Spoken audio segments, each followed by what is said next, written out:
Hello ladies and gentlemen, and welcome back to my channel for another Hot Toys 1/6 scale Obi-Wan Kenobi series figure unboxing and review. Today, we're taking a look at Obi-Wan himself. I'm not sure why he's the last figure in the line to be released, considering this is him from his own series, but nevertheless, I'm glad he's finally here. Now, I got mine at a discount from Pop Collectibles. As always, do your own research, make sure you're comfortable before buying. I've popped a link to their site in the description below, along with the discount code Justin's Collection, for 5% off your order if you do decide to buy from them. While you're down there, why not hit that subscribe, bell notification icon, and join button, so you're notified as soon as a brand new Star Wars video goes live on the channel. It's always a good day when we get to unbox a DX figure on the channel, because we don't get many of these. As for the box art, up front, an image of the initial prototype version of Obi-Wan Kenobi, because that head sculpt just ain't it. It's also not representative of what comes inside the box on the actual figure. Down below, a wraparound banner showcasing another image of prototype Obi-Wan, choking out a stormtrooper. And they've used red as the accent color, just like what they've done with all of the other figures in the Obi-Wan series lineup. On the side of the box, Obi-Wan looks rough, man, the way the hood is riding up like that. I'm hoping that's not indicative of how it's going to look on the actual figure. I do not want to spend hours futzing that hood. Around the back, DX, his name, warnings and legal information, plus Hot Toys store locations.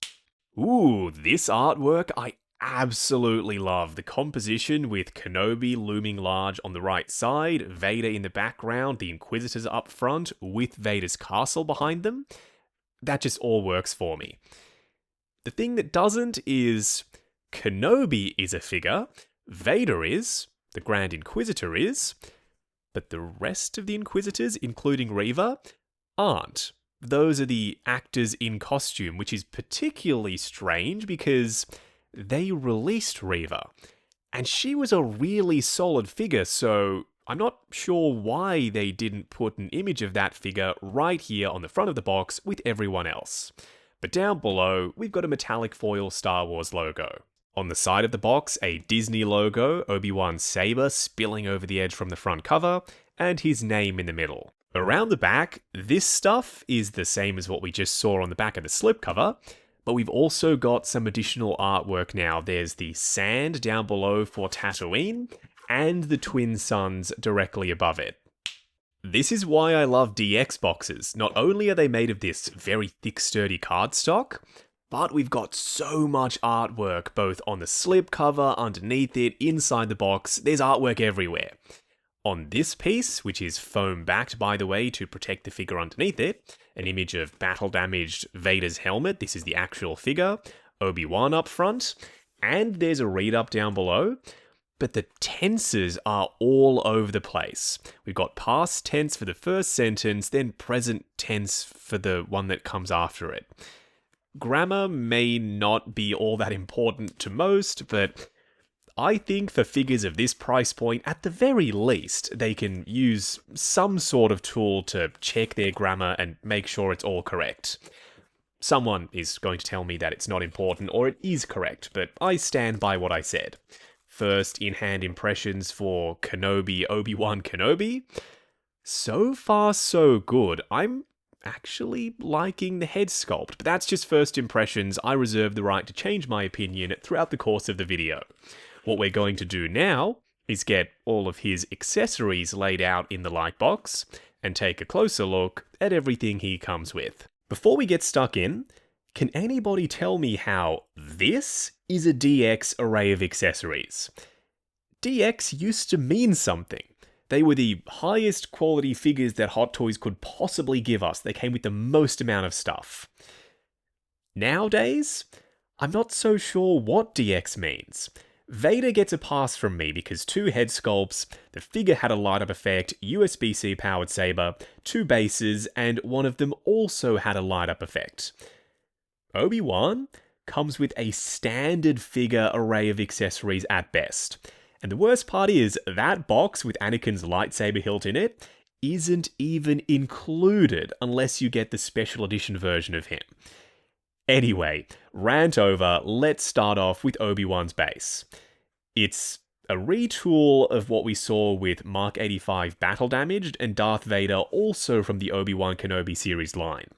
They've added this new rock in the background behind Obi-Wan, and they've painted it slightly differently. We've got a green tint for this middle area.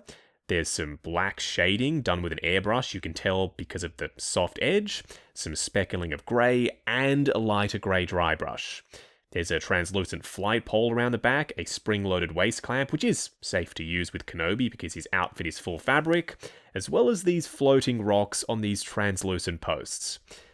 This is the way the instructions tell you to install them, but you can move them around and mix and match. The rocks can go pretty much anywhere on any of the posts. Not really an accessory, more so part of his outfit. It's his sleeveless robe. We'll try this out on him a little bit later. So the special edition bonus. This looks and feels so cheap. The hinges have some weathering on them, but the print for the wood grain effect is awful. It doesn't look like wood grain at all, really. They should have just grabbed a brush and done some lighter brown dry brushing on it. All of this sculpted texture would have been picked up by that paintwork. Printing this on it just doesn't work for me. You can open up the box, there's a piece of tattered fabric in there, as well as Anakin's lightsaber hilt. I've got no complaints with the way the hilt looks. Even the tiny little details on the activation switch are very sharp. And the entire thing is painted in this stunning shiny metallic silver. This is a proper Hot Toys lightsaber hilt, by the way. If you want to grab one of the blades and pop it inside of it, totally doable. Now you can give this either to Obi-Wan or someone else. A brand new blaster mold. This makes me way happier than it should. I don't know why I love seeing new blasters for Star Wars figures, but I do. It's cast in gunmetal plastic. There's some silver on the middle part of the grip for that dot. No washers, no silver dry brushing. This thing is very clean. Some of the smaller accessories, we have the collapsed version of Lola. Nothing moves on this, it's just a disc. It's meant for Obi-Wan to hold, or you can place it somewhere on the display base. Watch out for the antenna, that feels like a relatively brittle plastic. The hologram, which is removable from the hologram projector, the device is well painted, is meant to be Bail Organa. I guess it sort of looks like him, maybe, but it's so small, and the face is so soft looking that it's very hard to tell who that's supposed to be. The sculpted lines going horizontally across the surface do make it look like this is a Star Wars janky looking hologram with that TV scanline effect over the top. I'm so sorry about this. The macro binoculars are included, but they were sitting inside the pocket of his sleeveless Jedi robes. That's why they weren't laid out with the rest of the smaller accessories. I'll put these back in the robes after this clip is done for the sake of consistency. The sculpt work is solid all the way around. We've got some gunmetal paint up top, plus some glossy black on the eye socket holes. Obi-Wan's lightsaber hilt is pretty much perfect. They've also included a switch-out CoverTech wheel with some paint on it. That way you don't have to have the extended one always installed on the hilt if you want to have this in his hand versus on his belt. It's super clean. That, I think they could have adjusted. Maybe a bit of weathering on the surface would have made this more show accurate. Then again, this is Ewan as Obi-Wan, not Alec Guinness from Episode 4. I'm okay with it being in a more shiny, pristine state like it is now. It's compatible with both lightsaber blades, the swooshing effect one, we'll get to this in a second, and the straight edge blade, which is cast in a much more saturated, vibrant blue plastic than usual. Thank you, Hot Toys, for upping the saturation, because for a moment there, they were very pale. I don't like how this is an equal fan all the way down. It makes it look like he's swooshing his lightsaber back and forward like this, which is okay if that in your headcanon is what he's doing. But for the most part, lightsaber trails are supposed to look like this. A straight edge with a curved arc behind it. They've fixed that for a couple of figures in the Ahsoka series line, but they didn't then retroactively go ahead and update all of the Jedi figures that they'd already announced with swooshing lightsaber blade effects. Ah yes, the USB-C powered junction box thing LED light up lightsaber hilt. We'll try this out on the figure. You've got the cable that you're meant to thread through his sleeve, then the junction box with two different styles of clip attachments that you can slide onto the back of it. This one clips onto the flight pole, whereas the other is meant to slot in between his belt and his outfit. And lastly, some hands. An open palm hand for the left with some vein work and a decent level of skin texture on it. There's also some cuticles painted on the ends of his fingernails. I love that they're now doing that. For the right hand side, a trigger finger hand. Two force push hands, a slightly different gesture for the right versus the left. Two gripping hands, they all have that cuticle detail, if you were wondering. His arms outstretched Kenobi series rock levitating pose hand, and his signature Obi-Wan Kenobi two-finger point hand. What we're going to do now is get Obi-Wan himself out here. Standing straight up and down in the light box, no crazy poses or accessories or anything like that. This is a perplexing figure to me because certain things I really like, such as the head sculpt with moving eyes, the proportions of the body underneath his outfit. He looks quite real and natural, just standing there rotating around in front of us. And the floating rock diorama display base, all highlights for me. But he's not without his flaws. This simply isn't the most iconic look for Obi-Wan. And it's not the most visually interesting either. There's a distinct lack of any kind of brightness to help this guy pop in the display. There's very little weathering, and the material choices for most of the bits don't make sense to me. No wiring where I think there should be, plus the biggest crime of all, sculpted boots with no means of articulating him at the ankles. For a Jedi figure, that's a no-no. You need to have access to the ankle joint so we can get those exaggerated ankle tilts to have him planted in dynamic saber-wielding poses. Up close and personal, not kicking things off with his head sculpt first, but instead his sleeveless Jedi robes. The material we've already discussed, it has this quite coarse textured weave to it, and we've got wires. Wires in the hood, we'll get there, and wires along the bottom. This pocket is functional, that's where I had his macro binoculars stored. The hood doesn't work for me. Because he's got sculpted hair, in real life, if Obi-Wan was wearing his hood, then it would compress his hair down. In 1/6 scale, that doesn't happen, so the hood rides very high. No matter how much you futz with it, it's always going to look slightly goofy. So if I ever decide to have Obi-Wan with his robes on, I'm probably going to display him hoodless. Now we can move on to the head sculpt. With the outfit being as straightforward as it is, the sculpt really does have to do almost all of the heavy lifting. Does it do that successfully? That's going to depend on you. For me, I reckon it does. I can see Ewan McGregor from every angle. That could be because it's based on the really solid Clone Wars sculpt, and it is, but it's not identical. They've ditched the exaggerated frown line down the middle. They haven't painted the moles on his forehead, but sculpt-wise they're there. There's some added crow's feet around the corners of his eyes, and the beard is slightly fuller. His top lip is present, for those wondering, up underneath his moustache. There's plenty of skin texture, and the skin tone match between the sculpt and the neck is perfect. The little dangling bits of hair, you can actually style if you want. If you grab yourself a hairdryer, you can pull these out, push them in, wait for them to cool down, and they'll set in place.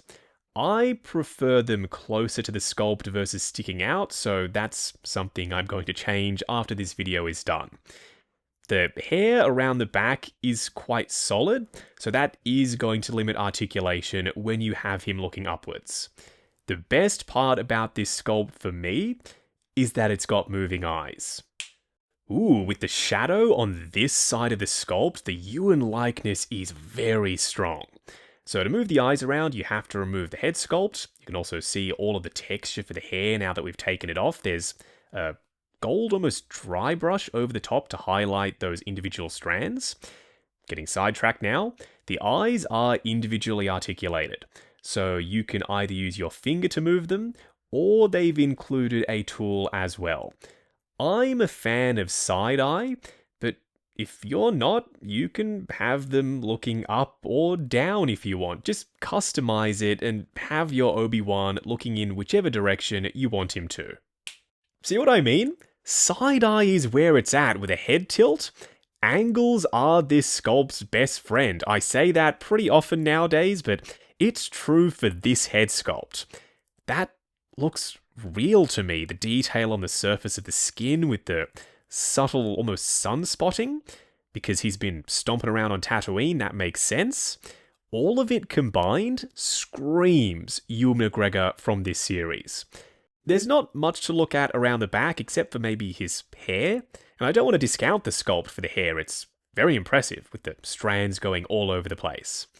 The fabric they've used for his tabards, it's lightweight. There's a lot of textured, weave to it. There's this black crosshatch pattern integrated into the grey fabric. Doesn't look like weathering, which is what I was hoping to see for this outfit, because his undershirt is weathered. Nothing else is, for the fabric portions. The boots, they're sculpted plastic, not fabric, they're weathered. Why is he so clean, and why are bits of his outfit at odds with other parts of his outfit? It doesn't make sense to me. His belt is attached with Velcro around the back, and then there's a cummerbund underneath it, which is also attached with Velcro. At first, I thought there was a wire in the tabards. There isn't. This is just pure fabric. There's no wires at play at all. So the fabric has been pre-steamed to look like this. It sits quite high over his shoulders, giving him that signature Obi-Wan silhouette, and they've folded it over the cummerbund, steamed it in place, to make it look like there's some simulated weight to it. There isn't any weight. This is the lightest single-ply fabric there is. It's convincing, the way that they've done this. Are his sleeves meant to be this long, sitting down over his knuckles? I didn't think so, but I could be misremembering. I could be wrong on that. Also, why did they stop doing wires in the ends of Jedi's sleeves? They didn't do it with Mace Windu, and now they haven't done it with Obi-Wan. Underneath the outer sleeves, we've got the inner ones. They're weathered. There's a textured, almost mottled look to them. But there's not enough excess fabric for you to be able to pull them down and cover up his wrist pegs. The front little dangling pieces for his tabards and the skirt, none of this stuff is wired, so for dynamic posing, you cannot have them billowing off in the wind. Missed opportunity. The pants are slightly shiny, and there's some padding for the thighs underneath them. This is the cheapest, nastiest feeling fabric that I've seen them use in a while. Why is there a sheen to them? He's not wearing shiny pants. I just looked at some reference pictures and they're not supposed to be this shiny. They come across like Spirit Halloween Obi-Wan costume pants. Are they a deal breaker? You can only see a little bit of them, and maybe if you weather them with some Tamiya weathering powders, it won't be a massive issue. So no, I don't think they're a deal breaker, but they are an eyesore. Oh, Hot Toys, you did us dirty with these boots. Dirty as in they're weathered, but also dirty because they're solid, sculpted plastic. No split-cut boot design. They could have just engineered that into the seam that already exists as part of the boots anyway, but they didn't. And they're not made of that soft, rubbery stuff that we saw with She-Hulk Daredevil. They could have given us ankle articulation. This is them literally just choosing not to. Let's give the stock Hot Toys USB-C powered LED light-up lightsaber a go.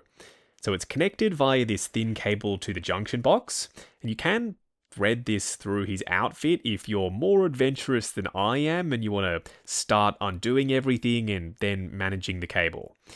The junction box is currently connected to his belt with this clip, but it also connects to the flight pole just as easily. Plug the USB-C cable in, connect that to your power supply. After you've done all of it, you can flick the switch, and the saber looks something like this. It's brightest towards the bottom because that's where the light source is. There's no light strip running through the blade or anything. This is just translucent blue plastic. If you like it, I'm genuinely happy for you. But I think there's a better solution than this. And that's fusion reactors. I've popped a link to their Insta in the description.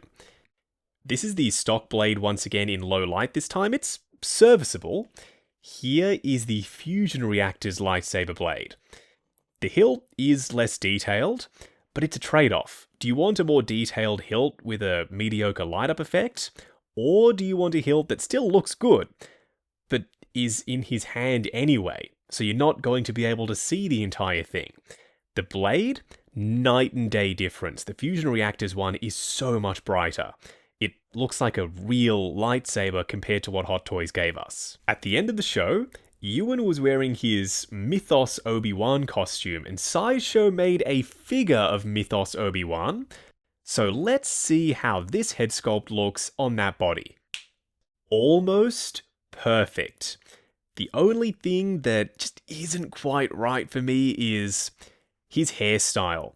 When he looked like this at the end of the show, his hair was slicked back. It wasn't hanging down the way it is with this head sculpt.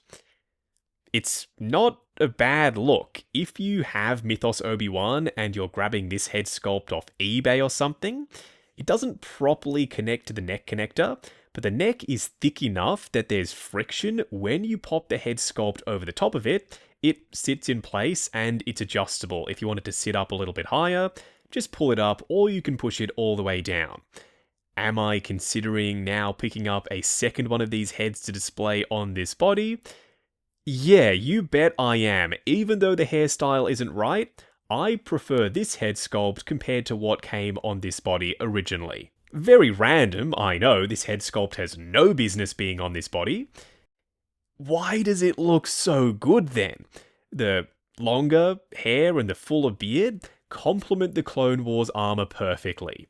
Let me know what you think of this combo down in the comments below.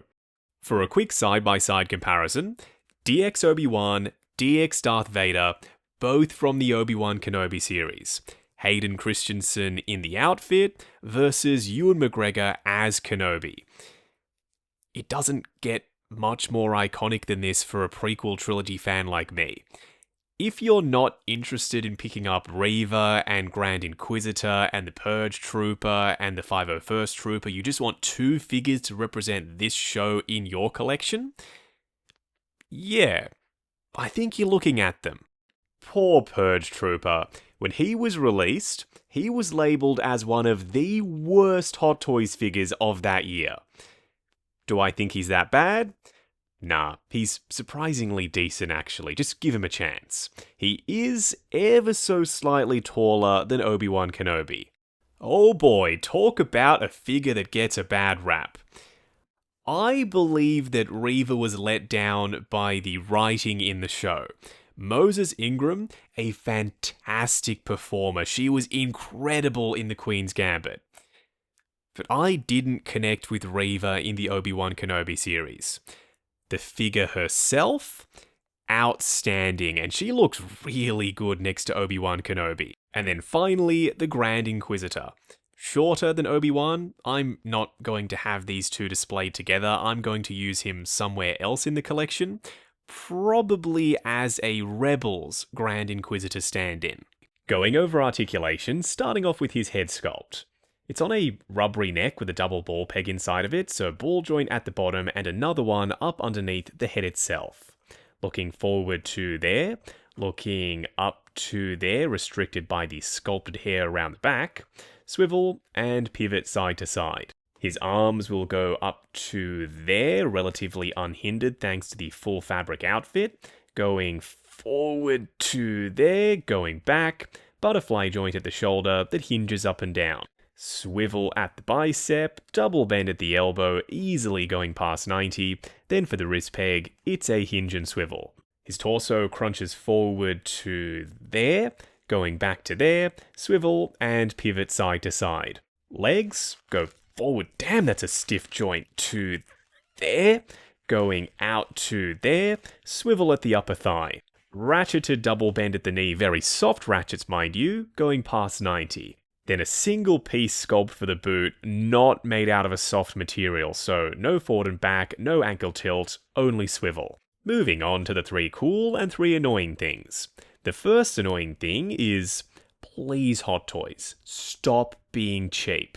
Most of these hands are reuse anyway, but you still didn't give us pairs. We don't have 2 relaxed open palm hands, and we don't have closed fists. The second annoying thing, surely I'm not the only one who assumed if you opt for the special edition version of Obi-Wan, you're going to get another one of his lightsaber hilts to place inside the box next to Anakin's. Well, you don't. Some are going to argue that it doesn't make sense having 2 of his hilts inside the box and on his belt. That's true if you're using this as an accessory with him, but if this is a standalone set dressing piece that's just representative of a moment from the show that's going somewhere else in the collection as a proximity item, then they get away with it. A second Obi-Wan hilt, in my opinion, should have been included. The third annoying thing, this is fixable. You can do something about this yourself with some extra weathering. But he is so clean looking. His outfit is brand new, fresh off the rack. It's been pressed. There's no wrinkling. There's no dirt and grime. No scuffing. Nothing. The world of Star Wars, specifically the world that this version of Obi-Wan came from, is a filthy place. I can tell you for damn sure that Obi-Wan on Tatooine in his cave does not have access to a Star Wars washing machine. The first cool thing is, in the world of figures, there's what's called reuse and retooling. This is the latter. It's not the exact same head sculpt. Some people are going to disagree with me on that, but it was based off the Clone Wars one. There's no denying that. You can see the similarities, I'm sure. The forehead wrinkles are deeper. He's got crow's feet next to his eyes now, and the beard down below on his chin is completely different between the 2 sculpts. Yes, they did away with some of the painted freckles, but the sculpted moles are still present on the new one. The second cool thing, call me weird if you like, but I love it when we get brand new Star Wars accessory molds in 1/6 scale. We've never had Obi-Wan's blaster before, Lola is new, and the same thing can be said for the Bail Organa hologram. The third cool thing is more retooling. They could have easily just grabbed Vader's base and used the flight pole with the floating rocks on it. But they didn't do that.